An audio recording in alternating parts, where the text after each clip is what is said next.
Ondo is one of the few decentralized finance projects that have real long-term adoption. What we see here behind me, this is the total value locked of the protocol. How much capital is in the project? 1.5 years ago, at the end of January 2023, we were at below 1 million.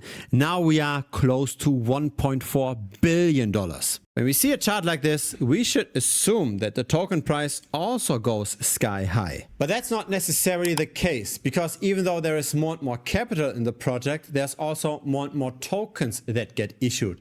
And price discovery is always a result of demand and supply. If the supply is rising quickly, the demand is also rising, then the only question is what goes up faster. What we're seeing here is the Ondo US dollar price. We did have our rallies, but we also had our crashes. This was a 60% reduction, and this recently was also a decline close to 60%, a bit more than that. Now, Ondo Finance has a token on the Ethereum chain, and because of that, Ondo and ETH tends to be correlated. They tend to go up and down at the same time.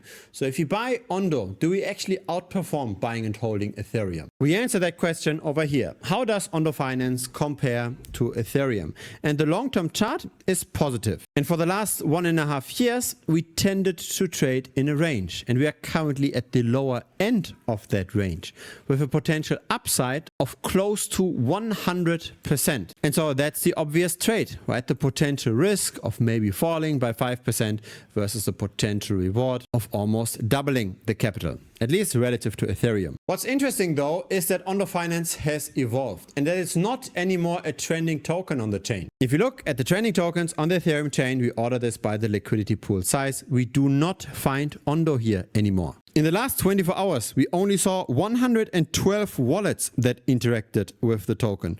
And the vast majority of that might just be automated trading, arbitrage bots between the centralized exchanges and the decentralized exchanges. Over here, we've got the number of new wallets that interact with the Ondo Finance token per day for the last month. It hovers around 500 wallets or so. There's no clear change here. This is not shrinking.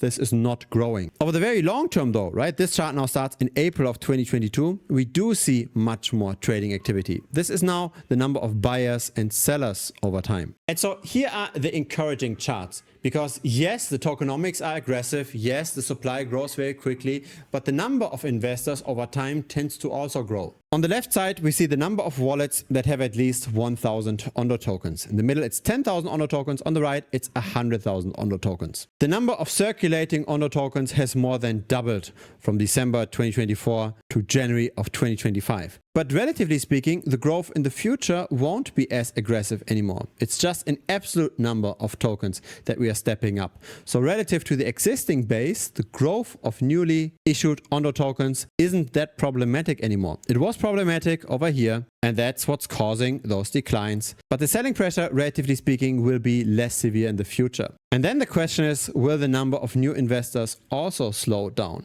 Or do we actually see continued growth like this? In the last year, the number of small retail investors with 1,000 tokens went from 23,000 to 41,000. So it's always the circulating supply that's fighting against the increased adoption. And again, there is usage of the platform. It's not just new investors buying the token. But really, the price discovery itself doesn't necessarily happen only on chain anymore. There is a lot of trading volume on the perpetual futures as well. We've already seen how Ondo isn't anymore a trending token on the Ethereum chain. And here's a confirmation of our thesis that now there's short-term leverage in the market.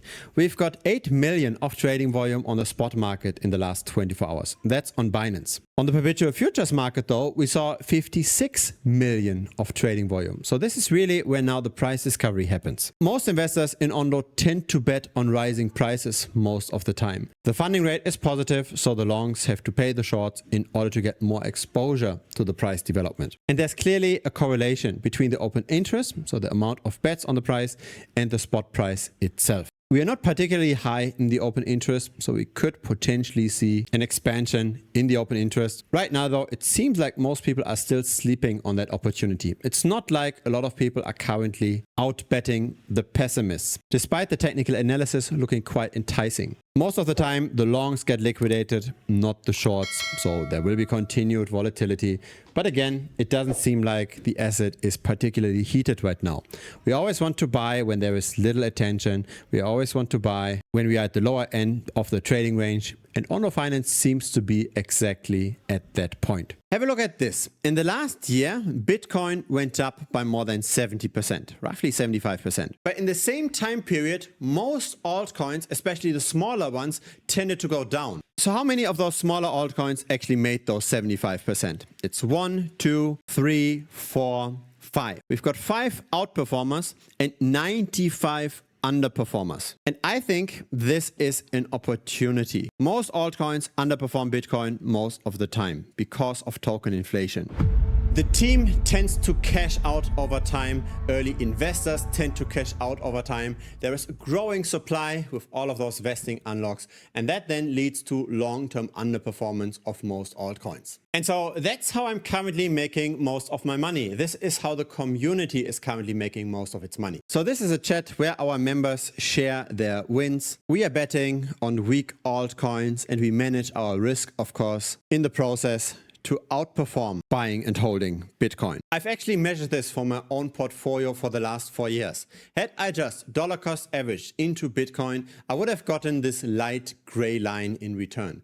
Instead, I got the black line because, again, I shorted weak altcoins at the same time. Very inflationary altcoins where early investors cash out. And when they are cashing out, we are making money as well. A lot of this extra performance was because of Balancer. So that was one of my favorite trades. This is Balancer relative to Ethereum, just long-term underperformance with very little volatility. And so I just flipped this around and I got this performance instead. We go long Ethereum, we go short Balancer. And when we do these kind of positions for 4, 5, 6 different altcoins, and we manage the risk properly, we can have nice long-term outperformance without having to rely on the next 10 or 100x altcoin, right? We don't have to find the needle in the haystack. We don't have to figure out what's the next Kipchi or the next Aki or the next ZKML. We can just turn this chart around and everything that's red becomes green and everything that becomes green becomes red, but it's fine, right? We just have to avoid the assets with too much attention. Now, of course, I'm also making dedicated videos for all the premium members. Every 3 to 4 days, I publish a premium update videos where we discuss the positions we've got open, where we also discuss the general macro environment. There are many tutorial videos as well. And if you've got the time, you can just binge watch them and improve your crypto game long term. But in the end, really what matters are only 2 main videos right now. And that's how to bet on relative valuations and how to manage risk when doing that. Because that's the downfall of many beginners. They see suddenly my win rate is high, I'm winning in 70 or 80% of my trades, and so I can just increase my leverage, I can just be a bit more loose on the stop losses, etc. And then the few bets where it doesn't play out, where we actually have a green bubble over here and we bet on falling prices, those few bets then destroy the entire portfolio.